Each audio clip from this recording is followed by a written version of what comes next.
আছে? আল্লাহর কসম আমি চুরি করি নাই। তোর এত বড় সাহস! তুই তোর ভাবির গয়না চুরি করেছিস। তুই আজই এখন বাড়ি থেকে বের হয়ে যা। ভাবির মিথ্যা অপবাদে ভাই আমাকে বাড়ি থেকে বের করে দিল। আমি টাকা কামিয়ে ওদেরকে দেখিয়ে দিব। মহাজন, আমাকে একটা কাজ দিবেন। ঠিক আছে, তুমি কাজ করবে। তুমি ওই বস্তাগুলো নিয়ে গাড়িতে ওঠাও।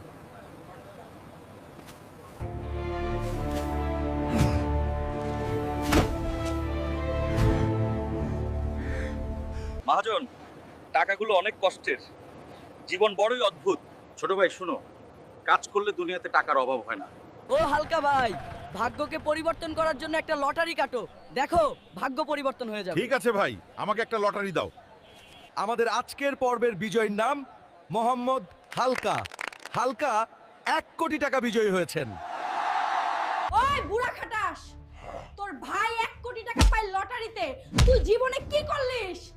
আচ্ছা হালকা ভাই, 1 কোটি টাকা পেয়ে আপনার অনুভূতি কি? এই টাকা দিয়ে আমি আমার ভাবি ও বড় ভাইয়ের অপমানের জবাব দিব। হালক ভাই, আমার বাড়িতে চল। আমরা তোকে ভুল বুঝেছিলাম। হ্যাঁ ভাই, তুমি চলো আমাদের বাড়িতে। হ্যাঁ, তোমাদের স্বার্থ আমি বুঝি।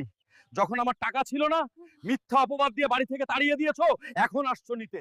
ঠিক আছে, যেতে পারি। তাহলে বলে দাও সবাইকে চ্যানেলটি সাবস্ক্রাইব করতে। আমার দেবরকে বাড়িতে নেওয়ার জন্য সবাই চ্যানেলটি সাবস্ক্রাইব করে দেন।